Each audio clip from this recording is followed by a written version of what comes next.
प्यारे बच्चों, कैसे हो सभी।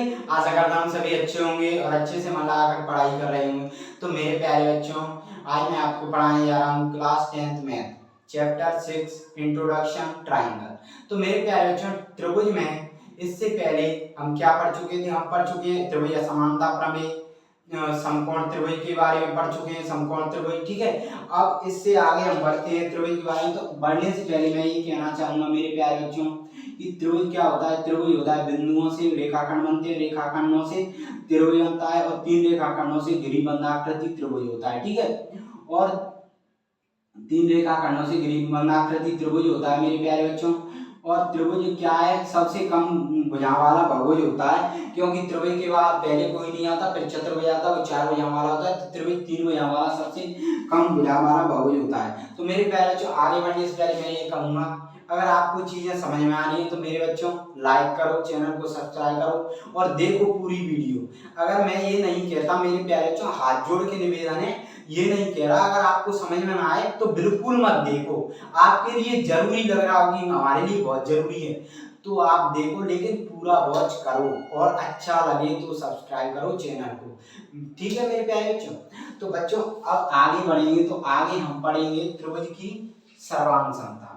अब सर्वांग समता के बारे में हम पढ़ेंगे। ठीक है, त्रिभुज की सर्वांग समता, सर्वांग समता। अब सर्वांग समता क्या होती है आइए समझा।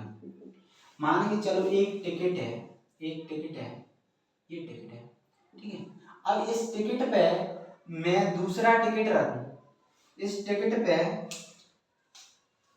टिकट है, सर्वांग समता समझे। तो ये टिकट है, इस पर मैं दूसरा टिकट रखूं। मान के चलो ये टिकट है, इस पर क्या है, मैंने दूसरा टिकट रख दिया ये।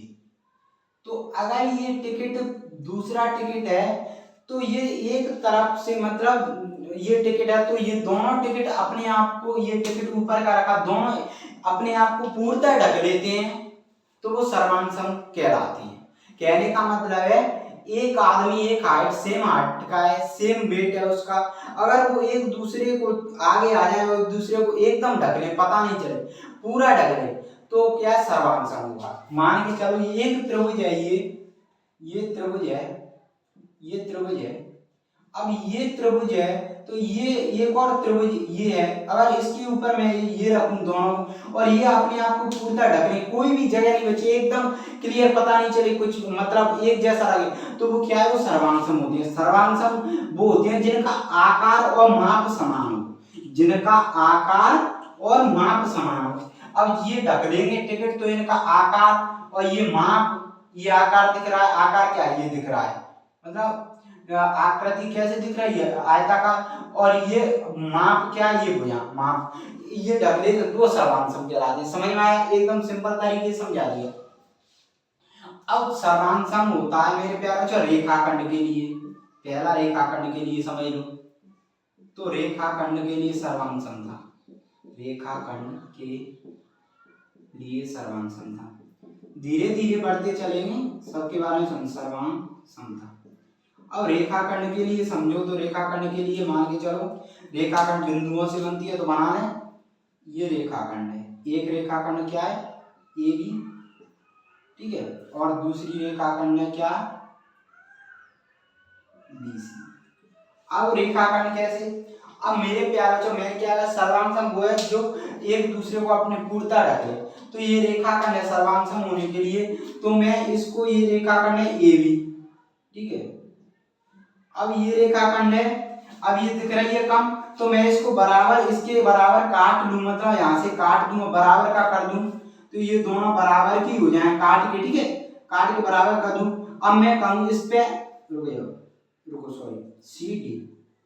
अब मैं कहूं इस पे मैं इसको रख दूं, मैं इस पे इसको रख दूं, तो ये क्या है? ये बराबर के हैं, तो दोनों पूर्णतः ढक लेंगी। अगर रेखाखंड दोनों पूर्णतः अपने आप को ढक लेंगी बराबर करने के बाद, तो ये क्या है? सर्वांग सम हो जाएंगी। तो रेखाखंड के लिए सर्वांग सम होने के लिए क्या कंडीशन पता चली? ये दोनों बराबर है, मतलब इनकी लंबाई बराबर है ना, ये ढक रही है तो इनकी लंबाई बराबर है।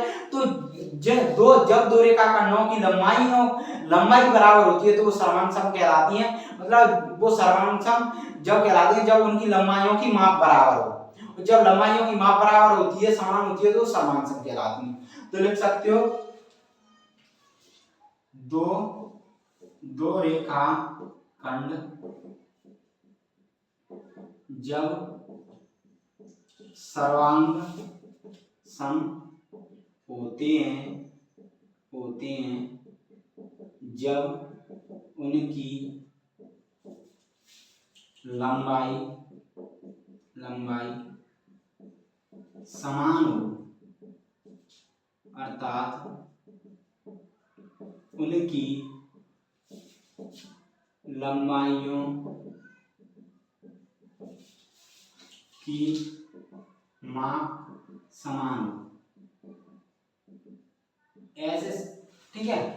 अब रेखाखंड, अब क्या आता है आगे, चलो रेखाखंड के बाद कोणों के लिए देखो, कोणों के लिए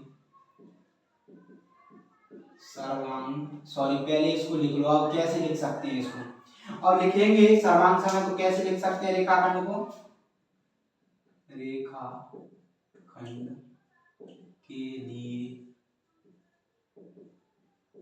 सर्वांग समता कैसे लिख सकते हो, आइए देखो कैसे लिख सकते हो, ए बी बराबर B C, sorry A B बराबर सी डी, दो रेखा ए बी बराबर सी डी, ठीक है। अब ऐसे कैसे लिख सकते हो, रेखा के लिए इससे ऐसे दर्शाते हैं। अब सर्वांग सम है तो सर्वांग सम का ऐसा चिन्ह होता है, ठीक है। ये देखो, सॉरी ये सर्वांग सम है तो ऐसा चिन्ह होता है, ऐसा, ठीक है। तो ये है रेखाखंड के लिए ऐसे दर्शाते हैं सर्वांग समता के लिए। अब आगे चलो, अब कोणों के लिए सर्वांग समता। अब कोणों के लिए, तो कोणों के लिए सर्वांग समता क्या है, मान के चलो एक कोण दिया है, कोणों के लिए सर्वांग समता,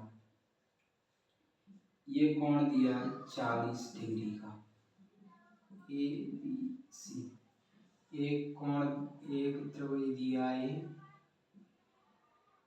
60 डिग्री का। अब वैसे ही बना, वो तो वै ही लिख रहा हूँ, ठीक है, एक्स वाई, ठीक है।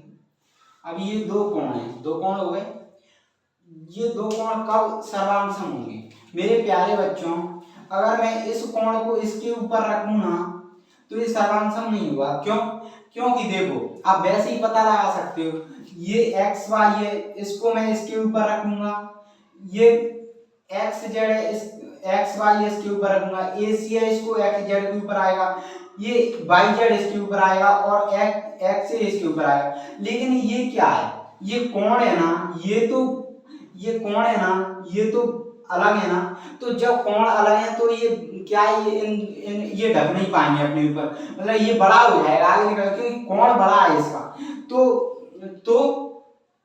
तो सर्वांग सम क्या होता है, सर्वांग सम होता है जब दो त्रिभुज है ना, जो एक दूसरे को अपने ऊपर ढक लें ना पूर्णतः, तो दो कोण जो एक दूसरे को अपने ऊपर ढक लेंगे तो सर्वांग सम होते हैं, उनका आकार मान।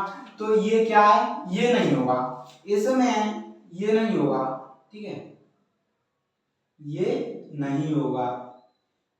अगर मैं ऐसा एक और त्रिभुज बनाऊं जिससे आपको क्लियर समझ में आएगा, ठीक है, एक्स वाई जेड, इसको पी क्यू आर, एक त्रिभुज है 40, तो अगर मैं इनको इन पे रखूं, इस त्रिभुज को इस पे रखूं, तो ये सर्वांग सम होगा, क्योंकि इन दोनों का कोण समान है। इनको इस पे रखूंगा तो आप रख के भी देख सकते हो, देखो ए बी को पी क्यू पर रखो, पी क्यू पर, ए सी को पी आर, ए सी को पी आर, बी सी को क्यू आर, और ए को पी, तो दोनों कोण समान है, तो ये क्या है, सर्वांग सम होंगे। तो इसके लिए कोण के लिए, इसके लिए क्या हो जाएगी, इसके लिए होता है जब दो कोण सर्वांग सम होते हैं, कब होते हैं, जब दो कोण सर्वांग सम तब होते हैं जब उनकी कोणों की माप समान हो, कोणों के माप समान हो, माप समान का मतलब ये दोनों कोण एक जैसे हो, दोनों दो कोण समान सम तब होते हैं जब उनकी कोणों की माप समान हो, अर्थात दोनों कोण समान हो। आप वैसे भी समझ जाओ, इस सर्वांग की सीधी सिंपल डेफिनेशन है, एक दूसरे को पूर्णतः ढक लेते हैं, तो एक है तो दूसरे को अपने आप पूर्णतः ढक लेता है, तो सर्वांग होते हैं। ठीक है, तो जब ये दोनों कोण एक जैसे होंगे तभी तो ढक पाएंगे, अलग अलग कोण होंगे तो आप भी समझ जाओ, कोई व्यक्ति 6 फुट 7 इंच का है, कोई 5 फुट 6 का, तो वो दोनों बराबर कैसे होंगे? वो एकदम आगे आ जाए तो लंबाई दिखेगा, वो लंबाई दिखेगा, वो कैसे ढक लेगा? ऐसे ही ये दोनों कोण बराबर तभी तो ढक पाए, एक दूसरे को ढक पाएंगे। तो जब दो कोण समान तब होते हैं जब उनकी कोणों की माप, मतलब कोणों की माप ये दोनों समान हो, अर्थात दोनों कोण समान हो। ठीक है, ये सर्वांग तब होंगे। तो मेरे प्यारे बच्चों, इससे आगे हम अब कल पढ़ेंगे, आगे अब हम त्रिभुज की सर्वांग समता देखेंगे, फिर कसौटी देखेंगे त्रिभुज की, फिर आगे समरूपता, आगे ऐसे बढ़ेंगे, फिर हम स्टार्ट करते हैं चैप्टर 6। ठीक है, इसमें टाइम लग रहा है लेकिन मेरा उद्देश्य अच्छे से सभी को समझ में आए। तो मेरे प्यारे बच्चों, फिर अगली वीडियो में मिलते हैं। धन्यवाद, थैंक यू।